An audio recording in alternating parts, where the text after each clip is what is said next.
Hi hello welcome to our channel VN creativities. இன்றைக்கி நம்ம சேனலில் எதை பற்றி பார்க்க போகிறோன்னா ஒரு சூப்பரான செம்ம டேஸ்டான ரொம்ப ரொம்ப ரொம்ப ஈஸியாக செய்யக்கூடிய ஒரு மஷ்ரூம் கிரேவி தான் பார்க்க போகிறோம்.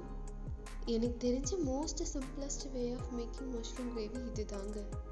இதை விட ஈஸியாக எனக்கு தெரிஞ்சு செய்யவே முடியாது. அதே மாதிரி இதோட டேஸ்ட் வேறு லெவலில் இருந்ததுங்க. என்னைக்காவது சப்பாத்திக்கு சீக்கிரம் கிரேவி பண்ணோம் அப்படின்னு இருக்க டைமில் இதை செஞ்சு பாருங்கள்.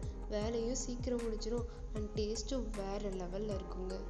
இந்த சூப்பரான சிம்பிளான மஷ்ரூம் கிரேவி எப்படி பண்ணுறதுன்னு பார்க்கறதுக்கு முன்னாடி இப்போ தான் நீங்கள் நம்ம சேனல் ஃபஸ்ட் டைம் பார்க்குறீங்கன்னா மறக்காம சப்ஸ்கிரைப் பண்ணிடுங்க. கூட இந்த பெல் ஐக்கானை கிளிக் பண்ணிடுங்க. அப்போ தான் நம்ம வீடியோஸ் நோட்டிஃபிகேஷன் உங்களுக்கு வரும். இதுக்கு ஃபஸ்ட்டு நான் ஒரு 200 கிராம் பன்னீரை க்ளீன் பண்ணி ஒரு பவுலில் எடுத்துட்டேன்.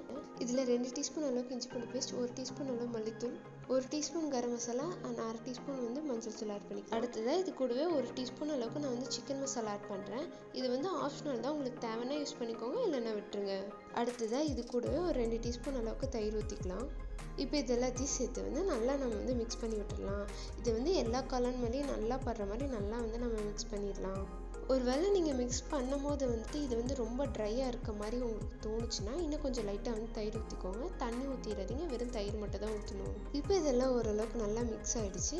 இப்போ இந்த ஸ்டேஜில் நான் ஒரு 1/4 டீஸ்பூன் அளவுக்கு உப்பு சேர்த்துக்கிறேன். உப்பு சேர்த்துட்டு அதையும் நல்லா கலந்து விட்டுடலாம். எல்லா சைடும் நல்லா படுற மாதிரி நல்லா கலந்து விட்டுடலாம். இப்போ இது எல்லாத்தையும் நல்லா மிக்ஸ் பண்ணியாச்சு. இது ஒரு 20 நிமிஷம் மேரினேட் பண்ணி வச்சிடலாம். அடுத்ததாக ஒரு பேன் எடுத்து அடுப்பில் வச்சு அதில் கொஞ்சமாக எண்ணெய் ஊற்றிடலாம். எண்ணெய் நல்லா சூடானதுக்கப்புறம் ஒரு 1/2 டீஸ்பூன் அளவுக்கு சீரகம் ஆட் பண்ணிடலாம். இது கூடவே ஒரு வெள்ளை சைஸ் பட்டை, 4 லவங்கப்பூ, ஒரு பே லீஃப் ஆட் பண்ணிடலாம். அடுத்ததாக ஒரு பெரிய வெங்காயத்தை நீலவாக்கில் வெட்டி வச்சிருக்கேன், இது இதோட ஆட் பண்ணிடலாம். இப்போ இது எல்லாத்தையும் சேர்த்து எண்ணெயிலே நல்லா வதக்கிடலாம்.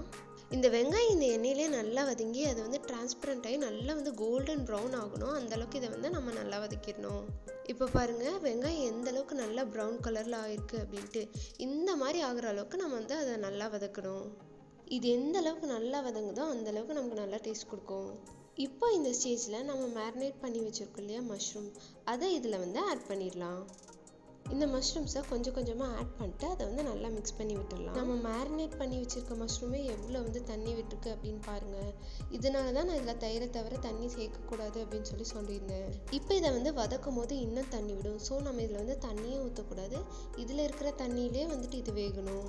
அடுத்ததாக இது கூட 1/2 டீஸ்பூன் அளவுக்கு மிளகாய்த்தூள் அண்ட் உப்பு ஆட் பண்ணி இதை நல்லா மிக்ஸ் பண்ணி விட்டுடலாம். நம்ம ஆல்ரெடி இதில் உப்பு ஆட் பண்ணியிருக்கோம் மேரினேட் பண்ணும்போது. இப்போ இந்த கிரேவிக்கு தேவையான அளவுக்கு நம்ம உப்பு போட்டு அதை நல்லா மிக்ஸ் பண்ணி விட்டுடலாம். இது இப்படியே நல்லா ஒரு நிமிஷம் நல்லா மிக்ஸ் பண்ணிகிட்டே இருந்தோம் அப்படின்னா இதுலேருந்து இந்த மாதிரி தண்ணி விட ஆரம்பிச்சிடும். இப்போ இதை மூடி போட்டு ஒரு 2லேருந்து 3 நிமிஷம் வேக வச்சு எடுத்துடலாம். பாருங்கள் எவ்வளோ நல்லா தலைன்னு கொதிச்சு வந்திருக்கு அப்படின்ட்டு. சைட்லெல்லாம் நல்லா எண்ணெய் பிரிஞ்சு வந்திருக்கு. இப்போ இதை நம்ம நல்லா மிக்ஸ் பண்ணி விட்டுடலாம். இப்போ உங்களுக்கு இந்த கிரேவி எந்த அளவுக்கு திக்காக வேணுமோ அந்த அளவுக்கு நல்லா சுண்ட விட்டு வச்சுருங்க. எனக்கு இன்னும் நல்லா ட்ரை ஆகணும்.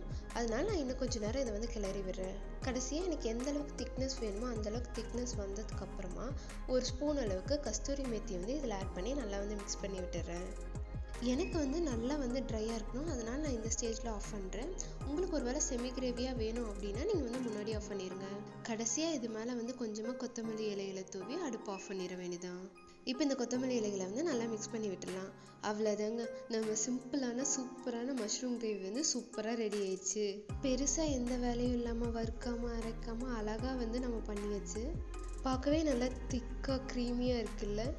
நல்ல சூடான சப்பாத்திக்குள்ளே இதை வச்சு அப்படியே வாயில் போடும்போது வேறு லெவலில் இருக்குங்க. இது நீங்கள் அனுபவித்து பார்த்தா மட்டும்தான் புரியும். ஸோ இதை நீங்கள் ட்ரை பண்ணி பாருங்கள். அண்ட் உங்களுக்கு தெரிஞ்ச யாருக்காவது மஷ்ரூம் ரொம்ப பிடிக்குமா, அவங்களுக்கு இந்த வீடியோ ஷேர் பண்ணி விடுங்க. அண்ட் மறந்துடாமல் எப்படி இருந்தது அப்படின்றத எனக்கு கமெண்ட்டில் சொல்லுங்கள். இந்த வீடியோ பிடிச்சதுன்னா லைக் பண்ணுங்கள், ஷேர் பண்ணுங்கள், கமெண்ட் பண்ணுங்கள், மறக்காமல் சப்ஸ்கிரைப் பண்ணிடுங்க. தேங்க்யூ ஃபார் வாட்சிங். Bye by.